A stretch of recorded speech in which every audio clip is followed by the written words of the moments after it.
Olá, está no ar o programa Em Discussão. Um levantamento da Confederação Nacional dos Municípios, o Observatório do CRAC, aponta que o estado de São Paulo tem entre 350 mil e 400 mil usuários de drogas. 194 cidades paulistas declaram ter alto nível de problemas decorrentes do uso de crack, quase um terço dos 645 municípios. Esta edição do Em Discussão trata das ações de combate ao uso de drogas no estado de São Paulo.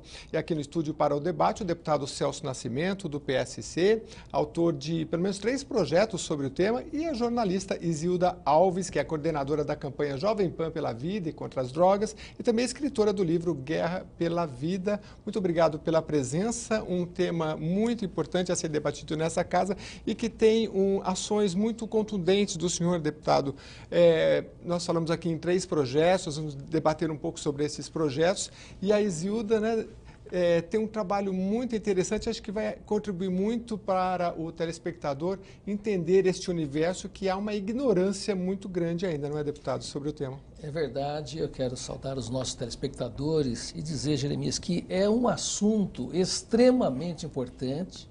A sociedade hoje precisa debatê-lo, existe resistência muitas vezes, ora pelo desconhecimento, ora por viverem na situação e na crise de alguém da família e não terem coragem de se exporem, e principalmente porque o universo favorável às drogas, falando de tráfico, falando de situações para que haja movimentação da droga, seja no país, seja no mundo, é muito maior do que o combate. Então, eu acho que é um assunto que, quando nós conseguimos ter um espaço como esse para falar um pouquinho deste assunto, eu creio que é muito importante. A informação é muito importante, é o que nós falávamos aqui. E a Isilda, eu gostaria que você falasse um pouco desse trabalho, porque são 12 anos de experiência e a gente tem muito a beber dessa fonte aí, porque você com certeza sabe dizer para a gente quais são os principais entraves que se encontram no combate às drogas. Mas primeiro falar um pouco desse seu trabalho na Jovem Pan, como é que tem sido realizado? 12 anos, eu vi que foram pelo menos 700 escolas, é isso? Números muito relevantes, né? Fala um pouco desse trabalho, como é que ele surgiu, inclusive? Bom, em primeiro lugar, muito obrigada, deputado, muito obrigada por esse importante espaço, em nome do Tuta, Antônio Augusto Amaral de Carvalho, que foi o criador desta campanha, que manteve durante 12 anos pela Jovem Pan. Nós íamos diariamente às escolas de São Paulo, em nome dos dependentes químicos em recuperação, das mães de dependentes que deram depoimentos na campanha e no livro. Nós temos muitos depoimentos, em nome de 17 especialistas que explicam os efeitos das drogas no livro Guerra pela Vida. Vou mostrar um pouquinho aqui o livro aqui, acho que para a câmera 3. Imagine, nós tivemos que ter nesses 12 anos consultor jurídico. Olha a força do tráfico. E o doutor Mário de Oliveira Filho, um dos eminentes criminalistas do país, continua sendo nosso consultor jurídico. Então, foi um trabalho de equipe e foi um grande desafio. A proposta do seu Tuta era o elementar em jornalismo, quer dizer, se nós vamos às escolas falar sobre drogas, vamos colocar quem usou para contar, afinal, o que aconteceu na sua vida? O que você sentiu? O que houve? Por que você foi? Qual era a reação dos jovens, das crianças, o envolvimento? Inacreditável. E junto nós levamos um especialista e passamos, graças à grande colaboração do Amor Exigente, que é o maior grupo de atendimento gratuito a famílias de dependentes e famílias em todo o país, a levar mães. Então, quando nós entrávamos nas escolas, era assim, o que vai acontecer? Nossa, era uma surpresa diária, porque nós falávamos a partir dos 10 anos, dos 10 aos 70, porque tem um supletivo. E também atendemos muitos pedidos de empresas, bancos, pracipas, fomos a clubes de futebol, enfim. Olha, não tem bairro de São Paulo que a gente não foi, não tem as cidades, 39 cidades. E quando a gente chegava, as crianças, elas eram obrigadas a estarem ali. Eram plateia de 50 a 500 alunos. E elas nos olhavam, por causa de todas as informações, assim, Jesus, lá veio o pessoal fazer aquela pregação. Aquele sermão. Aquele sermão de sempre. Só que aí a gente começava a brincar com eles e falar na linguagem deles. É evidente que eu não estava vestida assim, não estava pintada, estava de calça jeans, tênis, camiseta. E eu perguntava para eles assim, escuta, eu vou fazer 4 perguntas aqui, responde quem quiser. 10, 12, 13 anos. Quem aqui já experimentou bebida alcoólica? 90%. Quem aqui já experimentou, tem colega que fuma maconha? 50%, comemorando. E quem não, e eles olhavam para os outros assim, nossa, você não tem? Quem aqui já foi à festa que tinha êxtase? 40%. É um dado avassalador, porque se ele está dizendo que ele conhece, é porque ele está a um passo de experimentar. Muito próximo, está ali ao lado. Aí as professoras se surpreendiam e nós começamos. Então eu falei, bom, tudo bem, nós estamos falando a mesma linguagem, então vamos apresentar para vocês quem usou tudo isso. E colocava um garoto, uma menina, um garoto da mesma classe social, porque nós tivemos o apoio de grandes clínicas como a Greenwood, que é referência no Brasil, Dr. Pablo Roig, do Alexandre Araújo, que tem a Clínica Intervir e que nos apoiou muito, do Amor Exigente, da Maria Diamantina Castanheira dos Santos, que tem a classe média alta e nos colocava meninos da alta classe média, e a gente colocava lá. Aí o garoto ou a menina olhava assim para todo mundo e falava assim, gente, eu comecei assim. Um dia eu estive sentado aí. E começava a contar a história dele e para certificar aquela plateia de que aquele menino era real que ele estava contando, a gente pedia autorização para a família e para a clínica para dizer o nome da clínica onde ele estava internado, quem foi o psicólogo e o psiquiatra, quem foram o psiquiatra e o psicólogo que o acompanharam. Por que isso? Porque senão a criançada ia achar que era um ator. Em seguida, a gente colocava um profissional. E quando a gente começou a colocar mãe, criança chorava. Eu vi criança cantando o hino a Fernandinho Beiramar, quando nós entramos na escola para fazer a campanha, e de repente, quando a mãe falou, meu filho é igual criancinha de 10, 11, 12 anos, e nós com extremo, a escola inteira, a nossa segurança era os professores, nós tínhamos que colocar tudo numa mala, que nós gravamos tudo, do operador de som, porque as próprias professoras falaram, tem que guardar tudo, nós não podemos ter nada, nada. E as crianças chorando e falando, tia, me tira dessa vida. E eu não tinha resposta. Agora, é uma luta inglória, porque vocês passam por ali, vão para outra escola, mas e daí? Não o tráfico continua, as ações continuam e, às vezes, infelizmente, são ações pontuais, porque vocês visitaram 700 escolas, mas o Estado de São Paulo tem 5.500 escolas. Né? Ou seja, é um trabalho muito grande e é um trabalho que tem que ser permanente. Sabe qual foi a reação das escolas? Até hoje isso está dito pelo secretário estadual da Educação na abertura do livro. As escolas por onde nós passamos diminuiu o consumo e as crianças foram os porta-vozes pedindo para os colegas deles não usarem. Os traficantes, eles sempre disseram o seguinte, enquanto vocês salvam um, eu levo 50. E a gente sempre argumentou o seguinte, se você salvar uma criança ou um adolescente, você está salvando uma família. Esta família vai fazer diferença no bairro. Esta família vai ser a pessoa, eles vão levar.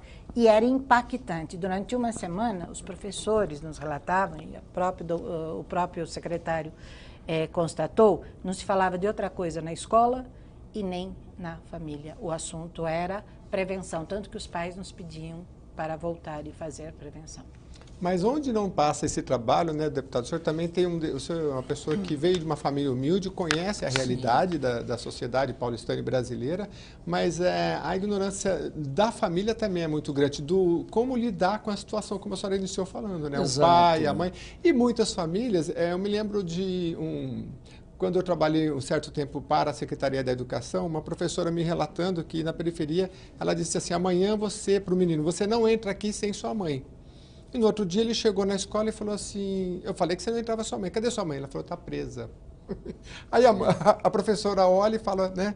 Então são situações Exato. complicadíssimas, porque às vezes esse menino ele está morando com um tio, morando com ou no, né? ou Situações na rua. complicadas. Na realidade, o que nós vemos é que não é só tratar a pessoa que está envolvida, é tratar a família também, porque sofrem todos. Quando um jovem ele começa a descobrir o uso, a necessidade do uso das drogas, porque ele passa a ter necessidade diária, que é o tal do vício, a família começa também já o sofrimento, porque primeiro, se ele tiver empregado, ele já perde emprego. E depois, para conquistar a droga, ele começa a roubar. Geralmente começa dentro de casa. E a família começa a sentir as diferenças, ele muda o seu caráter, o seu humor, a forma dele tratar com os pais, com os irmãos.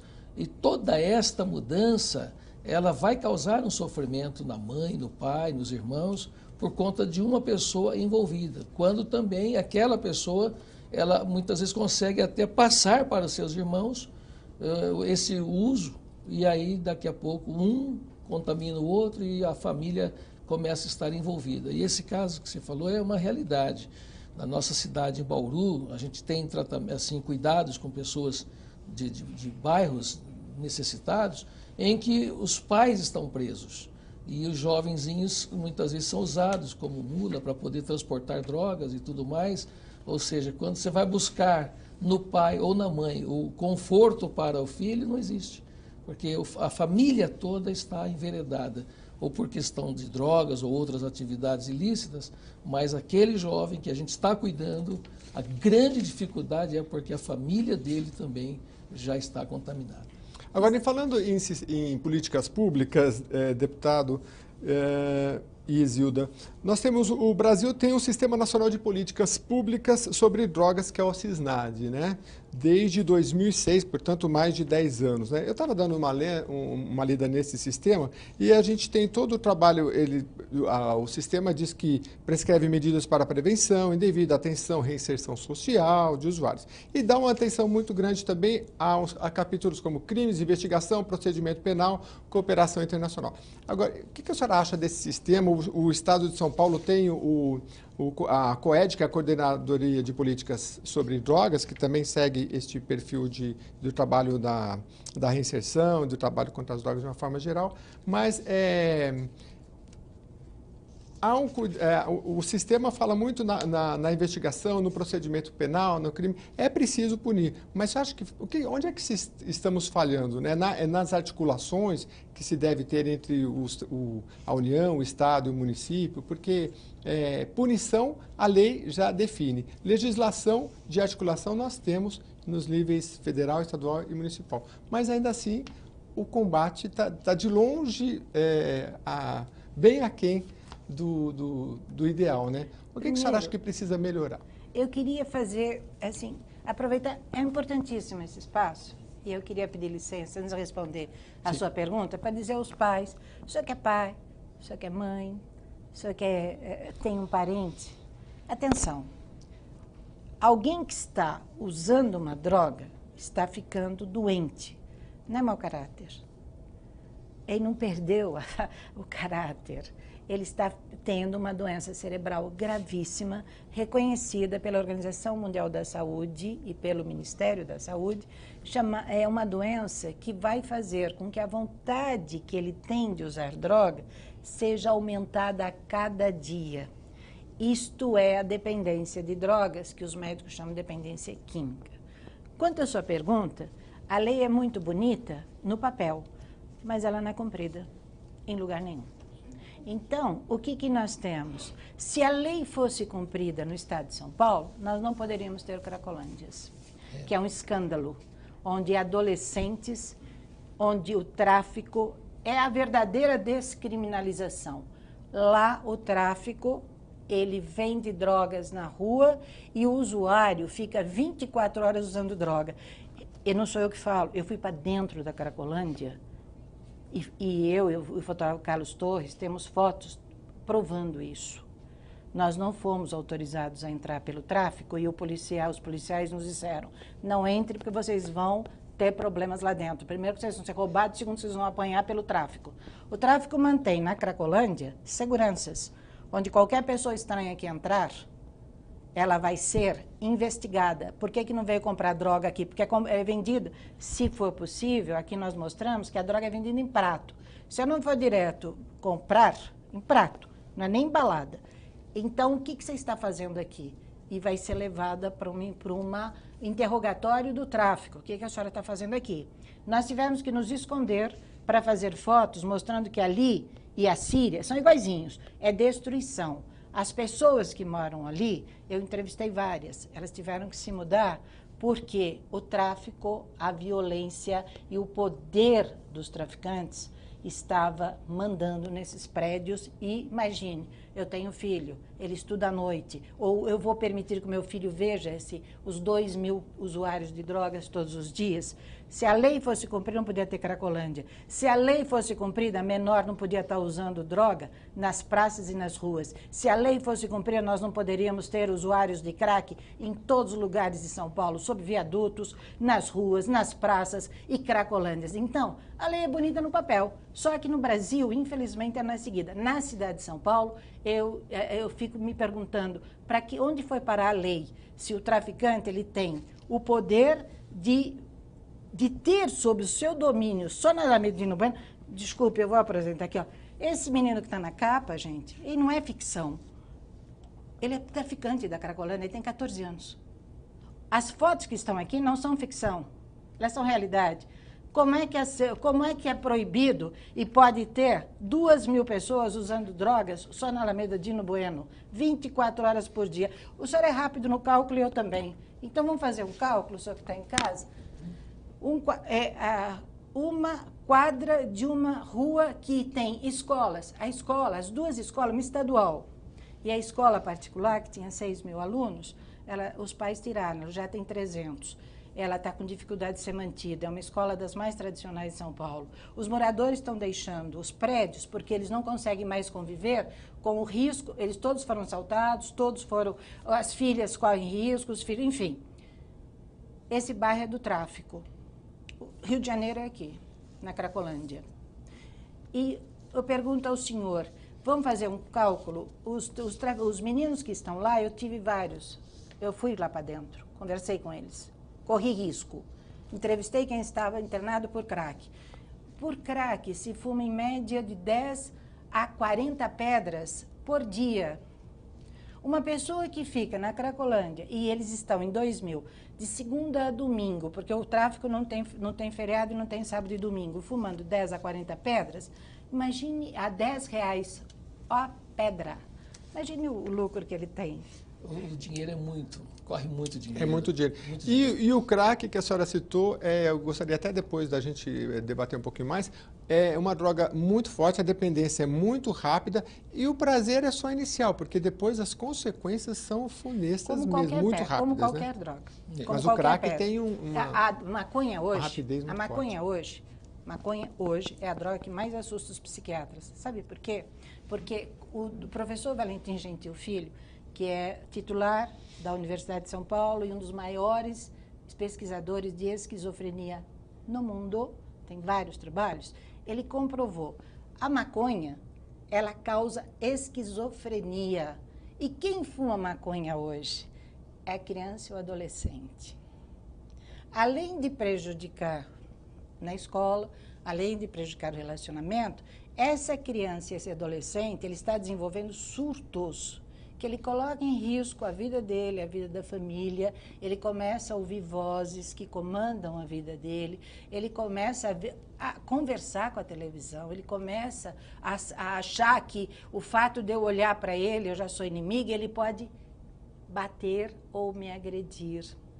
Então, a maconha hoje, ela causa esquizofrenia em adolescentes. Além disso, a maconha que está entrando hoje para a alta classe média, e eu digo isso comprovando com clínica que está conosco, é a maconha sintética, que está sendo vendida legalmente nos Estados Unidos. Então, essa maconha sintética, o Dr. Pablo Roig, que está conosco na campanha, já internou jovens da alta classe média de São Paulo que vieram dos Estados Unidos com maconha sintética e que foram internados com paranoia e surtos seríssimos. Ou seja, a droga sendo aumentada e a sua dependência cada vez mais forte, né? A gente vai precisar fazer um rápido intervalinho. Você que está em casa nos assistindo, mães, pais e adolescentes também prestem atenção, porque é muita informação importante. E eu não posso deixar também de citar aqui, você vai acompanhar daqui a pouco, 3 projetos de lei muito importantes. Sei que você está curioso para saber, que eu tenho certeza que vai mudar a vida de muita gente. Daqui a pouco a gente volta.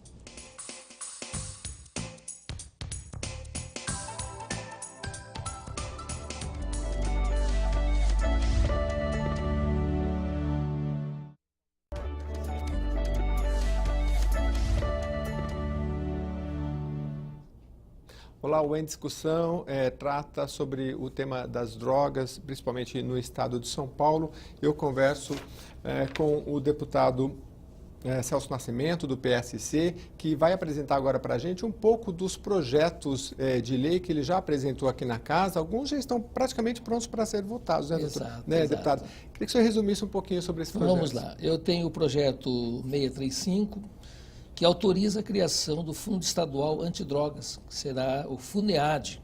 O projeto 907/2015 dispõe sobre a inclusão da disciplina Prevenção do Uso Indevido de Drogas como conteúdo de grade curricular nas redes pública e privada do Estado de São Paulo. O projeto 538/2015 cria o Conselho Escolar Antidrogas em todos os estabelecimentos de ensino fundamental e médio. Inclusive, este projeto já foi aprovado aqui na casa, aguardando agora para se tornar lei, né? Estamos no ponto final. E o projeto 906, que dispõe sobre o estágio de estudantes de cursos superiores de psicologia de instituições públicas e particulares em entidades assistenciais sem fins lucrativos, que trabalha com prevenção, recuperação de dependência química e reinserção social no estado de São Paulo. São 4 projetos que têm, todos eles, o cunho de ajudar nesse mar imenso, nesse oceano imenso, dar uma colaboração para tentarmos minimizar os impactos nefastos e terríveis destruidores das drogas. Eu queria que a Isilda Alves, que é a jornalista que está aqui debatendo com a gente, é autora deste livro aqui, é bom mostrar mais um pouquinho, Guerra pela Vida. Ela, há 12 anos, trabalhou nesta campanha junto à Jovem Pan, a campanha da Jovem Pan contra as drogas. É um livro que traz muito depoimento, mas também traz muita informação técnica, vale a pena adquirir. É editora do Instituto Jovem Pan, né? Exato, Servier. E toda a renda desse livro é líquida, ela vai ser doada pelo Instituto Jovem Pan, a Federação do Amor Exigente, que faz um trabalho gratuito, orientando, acolhendo e principalmente tratando dependentes de drogas e suas Eu famílias. imagino que nas escolas a briga por esse livro aqui de professores devia ser grande, né? Porque ele é muito legal, tem muito depoimento. Isilda, eu queria que você comentasse um pouquinho sobre a importância desse projeto, só começar pela criação de um fundo específico que o deputado apresentou, que para que ele seja colocado no orçamento. O projeto é muito bem feito, ele traz, inclusive, que seria um percentual do ICMS, ou seja, tem um recurso direcionado. Porque você visitou muita instituição, a questão financeira para combater o tráfico e para combater a droga e para levar informação para tanta gente, precisa de recurso, né? E muito, principalmente num país onde tivemos um corte de 40% na verba do Ministério da Saúde, Então, nós já estamos... Veja, se o senhor tiver hoje uma dor e o senhor for para a rede pública, ou o senhor vai rodar, porque não tem médico, porque não tem verba, porque não tem leito, porque a rede pública não está preparada. Imagine se o senhor tem um dependente de drogas, não tem onde tratar. Eu sei porque eu recebo de 5 a 7 telefonemas de mãe por dia pedindo, pelo amor de Deus, me ajuda. Isso de São Paulo todo. Portanto, criar um fundo, essa obrigatoriedade, para se tratar o dependente de drogas, é para ontem, porque nós estamos numa epidemia. Aí, se o senhor ou a senhora discordar de mim, eu peço até que a senhora me escreva. Mas eu não conheço, eu rodei São Paulo inteiro, eu não conheço bairro ou cidade do país, bairro de São Paulo ou cidade do país, que não esteja enfrentando a epidemia causada pelo uso de drogas. Nós estamos de norte a sul, inclusive Brasília tem Cracolândia. Então, é fundamental. E cidades fundamental. pequenas também, né? Cidades pequenas estão interioranas. destruídas. A pesquisa que você citou da Confederação Nacional dos Municípios mostra um dado estarrecedor, é de 2016, é agora. E o que eles mostraram? Eles foram nas cidades que fazem fronteira com o Paraguai, com a Bolívia, com os países produtores de drogas. Uhum. Como nós não temos, segundo a Confederação Nacional dos Municípios, nós não temos policiais federais fazendo a fronteira, fazendo lá a fiscalização, o que os traficantes estão fazendo? Eles vêm comprar o que é proibido na cidade deles para produzir o crack. E eles estão trazendo o crack para essas cidades que eles produzem, mas onde é que eles estão começando? Na porta de escola, do fundamental. Então, as crianças, além de estarem sendo viciadas, isso é um dado da Confederação Nacional dos Municípios, elas estão tendo traficantes da cidade. E não tem onde tratar essas crianças e não tem polícia para combater esses traficantes. E um detalhe até, doutora, se a criança for pega, ela não terá uma forma legal de ser disciplinada, porque existe também o estatuto que protege a criança. Então, o traficante sabe disso. E se utiliza. E se utiliza desse expediente, ou seja, a criança é viciada, ela é traficante já, e a idade cada vez menor. A gente estava vendo aí a questão da diminuição da maioridade ou menoridade, mas 6 a 8 anos já existem inúmeros casos de crianças que usam e que traficam. E não tem para nenhuma criança e adolescente. Eu estou acompanhando o caso, vou dar exemplos. A minha tese de pós-graduação foi acompanhar uma mãe que me foi apresentada pelo Amor Exigente. Ela tem um filho de 12 anos, na época foi há 2 anos. Filho de 12 anos, que conheceu maconha com os coleguinhas da escola. Olha, é com um colega que se conhece, tá? Nenhuma criança, nenhum adolescente vai aceitar alguma coisa de estranho. Então, é com uma pessoa que ele tem extrema confiança. Portanto, conheça os coleguinhas do seu filho. E é fácil, leva para a sua casa, dá uma olhadinha no grupo, observa e veja se é aquilo que o senhor quer. Porque o coleguinha, o seu filho, poderá mentir para a senhora. Mas o coleguinha do seu filho vai estar preocupado com a mãe dele. Então, ele vai ter aquela ação que é para aquele é normal. E a senhora vai perceber. E entre na festa do seu filho, vai lá ver o que está acontecendo. Criança de 12 anos já está bebendo, já está usando droga em festa. Entra lá. Mas, voltando ao ponto... A conversa do pai com o professor também, às vezes, ajuda a identificar? O pai não sabe. O problema é assim, a maioria dos brasileiros não sabe que a droga causa uma doença gravíssima chamada dependência química. Então, é importante esclarecer isso. É doença. Não é mau caratismo, não. Não é que o filho não presta. É doença e tem que ser tratado. Agora a gente sabe, Zilda, só interrompendo você um pouquinho, que até os próprios psicólogos dizem isso. Até uma certa idade, 8, 9 anos, os pais têm uma influência maior. Depois, a influência dos coleguinhas, ela passa a ser 95% e o pai 5%. Se não houver um diálogo em casa, então a influência dos pais é quase zero. Conhecer os amiguinhos do filho. Conhecer, né? Tem que conhecer, tem que conhecer quem é o amigo do filho. Sabe aquela história? Mãe, eu vou dormir na casa do fulano. Tem que ir lá conhecer os pais. Tem que saber, pai e mãe, filho não vem com bula. Seria maravilhoso se viesse com bula, mas não vem. Então, tem que participar. Tem que ir lá conhecer a mãe, conhecer a família, levar para a sua casa os amiguinhos do filho, para a senhora ter uma noção do que está acontecendo, com quem o seu filho está andando. Aí, mas o meu filho... Eu descobri uma coisa assim, que as mães sempre contam. Nossa, olha... Que bom, eu consegui descobrir que tinha maconha no quarto do meu filho e ele disse que era do colega. A gente ri, mas mãe aceita. E aí eu pergunto à senhora assim, sabe quanto tempo levou para ele deixar na sua casa? No mínimo 2 anos. Sabe, a senhora tem que perguntar para o seu filho uma coisa bem simples. Por que na casa do teu colega não pode? Porque na nossa pode.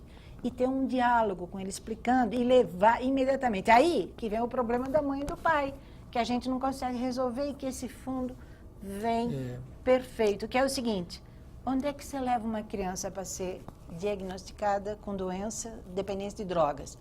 Não tem. Você vai ter que descobrir. No socorro, na UPA, não existe. Não tem, não existe. E a mãe vai ficar peregrinando com essa criança. Eu acompanhei essa mãe, que filho de 12 anos, sabe que a gente ouvia nos CAPs? O filho estava com a mão toda rachada porque ele cortava a maconha no tráfico. Ele já estava agredindo a mãe e a avó, a mãe viúva. Depois que entra nessa situação, aí entra uma situação de desespero. Eu pude acompanhar, por exemplo, aqui no Fórum Criminal de São Paulo, durante um tempo, mães que nós conseguimos ali, o filho estava preso, né? E eu, na época, fazia estágio em Direito, e aí começava a subir para essa mãe, para lá e para cá, olhar o processo, até que falou assim, não, ele era para estar solto. Aí descobrimos que ele havia sido solto, mas teve... por um outro crime ele havia sido preso de novo, então ele não tinha como sair. Mas eu sei que no meio desse processo eu falei, olha, a gente tá avançando. Aí ela virou para mim e falou assim, mas escuta, você acha que se conseguir, solta ele amanhã ou depois? Não dá para segurar umas 2 semanas, porque eu não tenho condição de receber ele agora. É a situação de desespero, porque chega em casa, quebra tudo. Não tem o ser tratado. A lei em vigor, a 11.343, ela é muito clara nisso.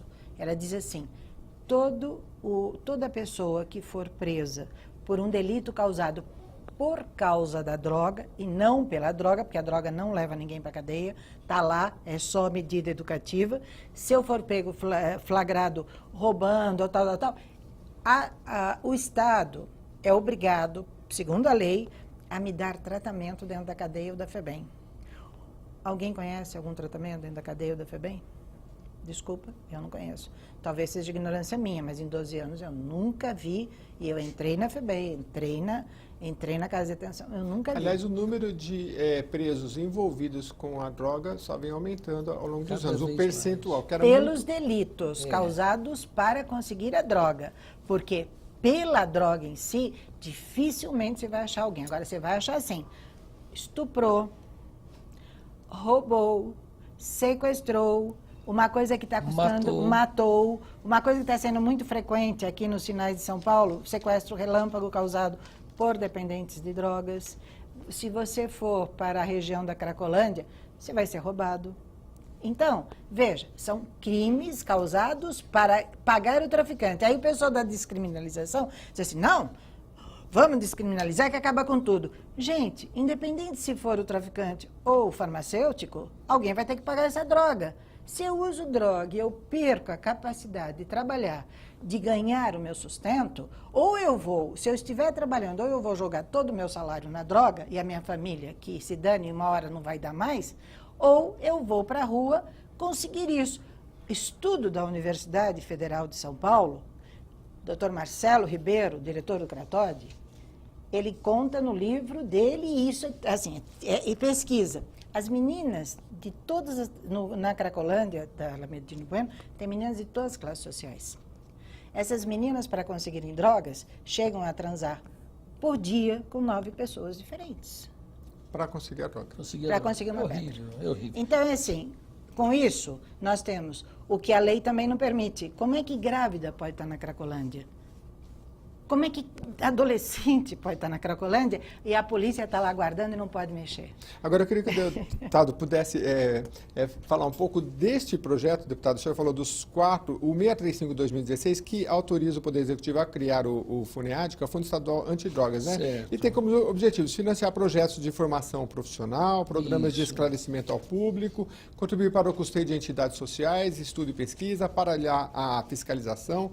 E eu estava lendo que essas instituições, porque o poder público não consegue fazer as coisas sozinho, tem muita instituição boa que consegue trabalhar com isso, elas têm todo um critério, né? Uma experiência mínima de 3 anos. Fala um pouquinho mais desse processo. Normalmente as entidades hoje, e grande parte das entidades, elas são ajudadas por pessoas que estão ali dispostas a fazer esse trabalho de benemerência, muitas igrejas evangélicas, cristãs, católicas, espíritas, que se reúnem nesse projeto de trabalhar o drogadito.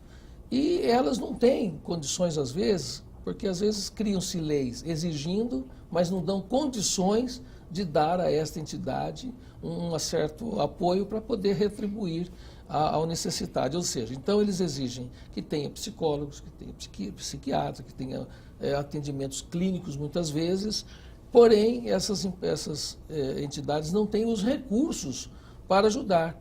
Se depender da família, muitas vezes, para pagar aquela mensalidade, nem sempre a família também terá o recurso necessário para uma mensalidade, porque uma pessoa dessa, o custo dela numa dessas é muito caro, né? Porque no processo de desintoxicação, ela se alimenta muito mais, tem que fazer exercício, tem os profissionais que têm que acompanhá-la, então é um processo relativamente caro e muitas famílias não têm esta condição. E nós estamos, então, através desse projeto, procurando fazer com que todos os recursos que o Estado pode obter, e não vai nem mexer na receita orçamentária do Estado, porque nós podemos ter do próprio advento da venda de cigarros e bebidas, que são drogas e que estão aí também levando muita gente ao caos, de apreensões que muitas vezes são feitas, e todas apreensão estas de veículos também, tudo que pode ser revertido. Que são utilizados geralmente para uso da droga. Então, tudo isso será revertido para que este fundo dê dentro do Estado de São Paulo um pouco de alento às entidades que já estão trabalhando, muitas delas prestas a fechar as suas portas. Entidades como em Bauru tem o Esquadrão da Vida, tem quase 50 anos de trabalho, hoje já está realmente num sufoco muito grande em ter uma demanda cada vez maior, muitos pedidos de internações, porém não tem condições de dar esse cuidado maior. Nós vamos para um rápido intervalo, mas antes eu queria que o deputado só citasse que há exemplos, por exemplo, Mato Grosso e Paraná já criaram esse fundo próprio. Já criaram esse fundo, e então nós já temos 2 estados no Brasil que têm realmente já encaminhado nessa questão, e observando lá que está dando certo é que nós trouxemos para São Paulo. Em Mato Grosso é o FUNESD, em Mato Grosso, e no Paraná é o Fundo Estadual... É o Fundo Estadual contra as Drogas. Bom, a gente vai para um rápido intervalo e volta para continuar falando desses outros projetos. Tem mais 3 projetos interessantes e a gente coloca aí o e-mail do deputado para que você que está nos acompanhando e também acompanhando a Isilda Alves possa escrever para eles, dar suas sugestões e participar, porque a luta é grande. Até mais.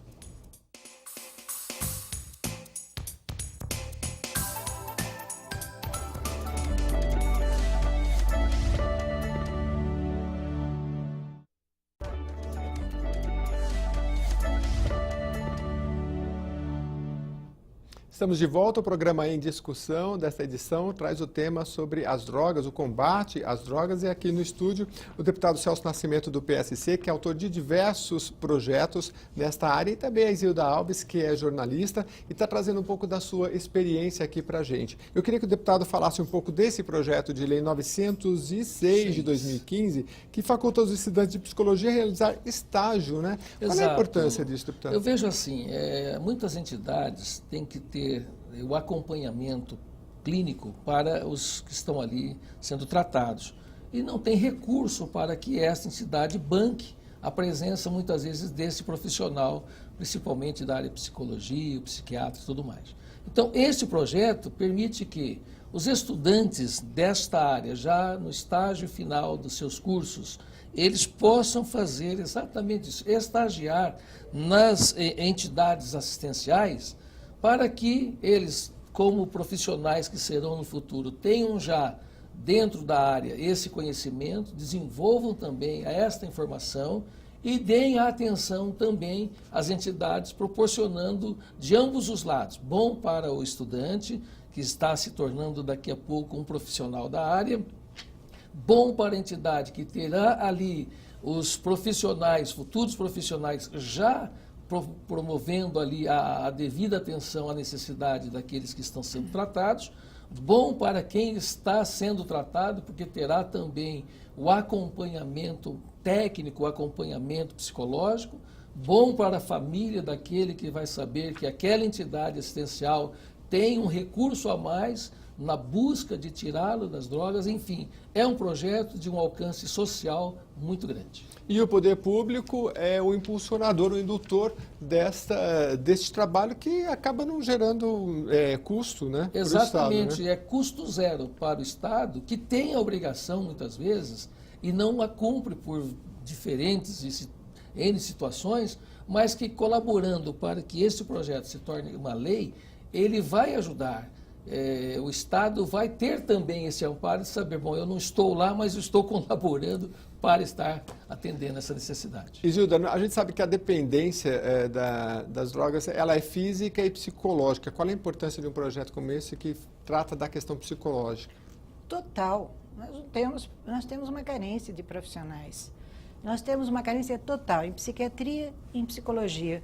Esse projeto, ao dar a oportunidade ao estudante, porque as faculdades de medicina, elas ainda não acordaram para essa epidemia, com exceção da Unifesp, Universidade Federal de São Paulo, e com exceção da Santa Casa e da USP, da Universidade de São Paulo. As outras não acordaram, isso não existe ainda. Então, o estudante que tiver esta oportunidade, olha, você vai ter um mercado de trabalho imenso, porque nós estamos com uma epidemia a partir dos 6 anos de idade. É fundamental este aprimoramento, esta vivência da realidade, para não ficar com falsas teorias de que é uma vontade, que isso passa. Não passa, tem que ser tratado. E o psicólogo bem informado, ele é fundamental. Aliás, eu li que algumas drogas, a dependência física, ela é zero. A dependência psicológica, ela é muito forte, né? Olha, todos os estudos mostram que todas as drogas têm dependência física e psicológica. Em algumas, a psicológica, mas como nós temos poucos estudos ainda, principalmente no Brasil, tudo é muito ainda empírico. O que a gente vê na prática é simples. Experimentou qualquer tipo de droga, quem é que pode ficar? Qualquer um de nós. Nós não sabemos se ao experimentar nós vamos ter vontade de voltar. E muita gente experimenta pela primeira vez, passa mal. Passa mal. E, no entanto, tem vontade de voltar por 3 motivos. Ou por genética, ou porque o grupo usa. Sabe aquela história? Puxa, não vou fazer feio. Ainda mais adolescente. Adolescente vai pelo grupo. Ou porque teve a vontade mesmo. Agora, Isilda, o que você acha das campanhas que são realizadas? Porque, assim, pessoal que é mais velho sabe que existia, agora é proibido, mas existiam campanhas, do caso do cigarro, muito fortes, e que adolescente via aquela campanha, né? Quando você fuma, você é mais inteligente, mais bonito, mais tudo, né? Mais sociável, mais agradável. E quando a gente pega as campanhas que são feitas contra as drogas, geralmente é aquela música, aquela coisa que o jovem olha, né? Eu vi uma vez do Ministério da Saúde uma campanha que eu achei muito legal, que era um cartaz grande, eram vários jovens felizes ali, muito bonitos, né? E embaixo estava escrito simplesmente, a vida pode ser feliz e boa sem cigarro, né? Eu achei uma campanha, porque eles usam o mesmo artifício da beleza, da sociabilidade, da inteligência. A gente peca nessas campanhas? Bom, primeiro que a gente não tem. A gente tem... Mas que não, tem, desculpe, né? Mas assim, são coisas pontuais. Campanha, que eu chamo, é aquela de segunda a sexta, conscientizando e fazendo as pessoas entenderem. O Brasil está vivendo uma epidemia pela ignorância da doença. Uhum. Então, se a gente sair pela rua perguntando às pessoas o que você acha de um dependente de droga, um vagabundo, não presta. Se tivesse família, quer dizer, como ser? Não é ser. Ele experimentou com o grupo e hoje ele é essa pessoa que nós estamos vendo, até que perdida. um dia chega à casa dessa pessoa e ela começa a E pensar ela diferente. começa a sofrer, a mãe, não conheço uma mãe dependente de drogas que não tenha doenças graves de culpa. Porque também existe o preconceito, né? Às vezes uma mãe, né, deputado, não conversa, a gente começou a conversa aqui, o filho começou a usar, não vai procurar a vizinha porque tem vergonha, falar como é que eu deixei Pela chegar essa situação. desinformação. É necessário tornar claro nesse país, que a dependência, que usar drogas, qualquer pessoa que experimentar droga está em risco de desenvolver uma doença chamada dependência de drogas. Foi feita, nós temos um exemplo muito grande com a AIDS. Quando houve vontade política de se lutar contra a AIDS, o Brasil se tornou referência. Com a droga, a gente vê o contrário. A gente vê, as leis não são seguidas, não há informação, Os modelos que nós temos nas novelas, enfim, seja onde for, é tudo enaltecendo a bebida, enaltecendo o cigarro, enaltecendo algum tipo de... Eu não conheço uma novela em que não se beba, em que na hora do estresse não se beba, e isso está passando na sua casa e na minha. Eu não sou contra a censura. Mas vamos pensar um pouquinho, você tem que mostrar a consequência daquela bebida. Então, E hoje tem as redes sociais também, que a gente vê jovens com litros de álcool bebendo. E hoje, existe o WhatsApp, o Face, que o pai e a mãe acha que está a mídia da né? mão é a mídia do momento, é a mídia da mão, do pescoço torto, da cabeça curvada. Essa é poderosíssima e essa está entrando em qualquer momento, em qualquer lugar, em qualquer hora e não tem barreiras. E sem controle. A droga não tem mais barreiras. Está na casa do rico, do pobre, do importante, do desconhecido. Então, o que nós precisamos é que, você falou muito bem sobre a questão de campanhas, mas quem será que está interessado em fazer esta campanha? Porque eu temo, se hoje o mercado das drogas, ele não está tão forte, tão importante, que para muitas pessoas, vamos deixar do jeito que está, porque do jeito que está bom. Então, ou seja, eu me preocupo quando eu percebo que tudo que está acontecendo está entrando de uma forma avassaladora. As novelas, sim, estão sendo todos os dias o maior demonstrativo de que a bebida, que o cigarro, e outras ali camufladas nas baladas e tudo mais, mas, lamentavelmente, quem está disposto a entrar numa campanha real, verdadeira, com ideias inovadoras, mostrando de uma outra forma e esclarecendo. Por isso, você que nos assiste agora, quer apoiar essas ideias, a gente vai colocar o e-mail aqui do deputado, a Isilda Alves também, é só procurar ela nas redes sociais, eu tenho certeza que vocês vão encontrar, para ajudar nesse processo, porque o deputado Celso Nascimento, do PSC, tem vários projetos neste caminho, e se você escreve, colabora, você acaba ajudando muito. Jeremias, e conto mesmo com que os nossos telespectadores participem desse projeto, desse desafio. Alguém pode dizer assim, mas olha, seremos uma gotinha no oceano. Mas seremos, então, essa gotinha. Vamos lembrar do Beija-Flor, que na floresta ele ia buscar água e apagava o incêndio, o elefante disse, mas eu com a tromba aqui à disposição estou correndo, e você com esse biquinho que ia apagar o incêndio, ele falou, posso não apagar, mas eu estou fazendo a minha parte. Então é assim. Nós vamos para as considerações finais, iniciando pela Isilda Alves. A Isilda tem um papo envolvente aqui, sim, o tempo passou gostoso, tão rápido. Muito bom, e muita informação. Eu queria que você passasse um pouco essa informação, principalmente você que se dirige muito aos pais, aos estudantes também. Queria que você se dirigisse a eles novamente, porque é uma campanha que a gente tem trabalhado aqui. Eu queria que o deputado falasse rapidamente também, na hora de encerrar, desse seu projeto que a gente não comentou tanto, mas que cria os conselhos nas escolas, é a sua opinião também, mas falasse principalmente para o pai e para o estudante, como é que a gente pode trabalhar, começando em casa e principalmente com o professor também, porque depois que entrar nesse mundo, sair é difícil, e é mais caro e é mais demorado. Olha, minha avó, eu tenho como exemplo a minha avó, ela chamava Maria, e eu tenho um respeito por ela. Ela era líder no bairro onde a gente morava, um bairro bem pobre. Mas tudo tinha que ser consultado a Dona Maria, ela resolvia tudo. E ela dizia assim, eu conheço as tuas tias pelo olhar. Eu sei, ao olhar para minhas filhas, o que aconteceu com elas no dia. Hoje, qual pai, qual a mãe pode olhar para um filho e saber exatamente o que aconteceu? Tudo bem, a gente trabalha, eu trabalho muito, mas uma coisa eu não perco, e eu aprendi com a minha avó, não que eu queira, eu vou apenas dar a minha experiência. O meu filho, eu tomo um café da manhã com ele ou almoço com ele, porque é ali que ele vai me contar o que aconteceu no dia. Ou janto, por quê? Eu vou ouvir o meu filho. E ao ouvir, eu sei o que está acontecendo. Não adianta eu sentar e falar, nós vamos falar de droga. Isso não existe.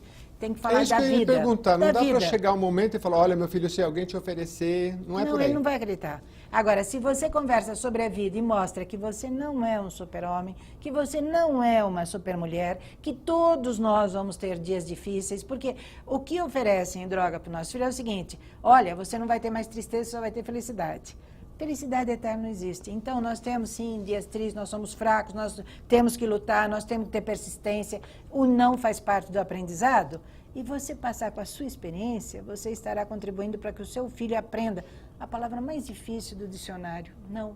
Não. Deputado, suas considerações finais. Eu quero agradecer a oportunidade e dizer que o assunto ele é extenso e nós poderemos voltar em outra oportunidade. E o assunto sobre o conselho é que nas escolas, pais, alunos, professores se unam contra esse grande e terrível mal que é a droga. Projeto que está prontinho aqui para já, um deles que estão para ser votados e conta com a sua colaboração. O senhor tem um poema aí, dá para ler pelo menos uma estrofe? Eu acho que eu deixaria a sua última frase, que é o Zumbi do Crack, dizendo assim, o seu lema deveria ser: ninguém vai se salvar, ninguém irá escapar, e com a sua família irei acabar. É muito sério, é muito forte. Vamos pensar nisso. Se você quer entrar nessa luta, ajuda a gente aqui na Assembleia Legislativa, os deputados que trabalham por esta causa, você escrever, cobrar a Casa Legislativa para que essas leis sejam implementadas, é muito importante. Obrigado, Isilda, obrigado, deputado, por mais essa edição aqui no Em Discussão. Até a próxima.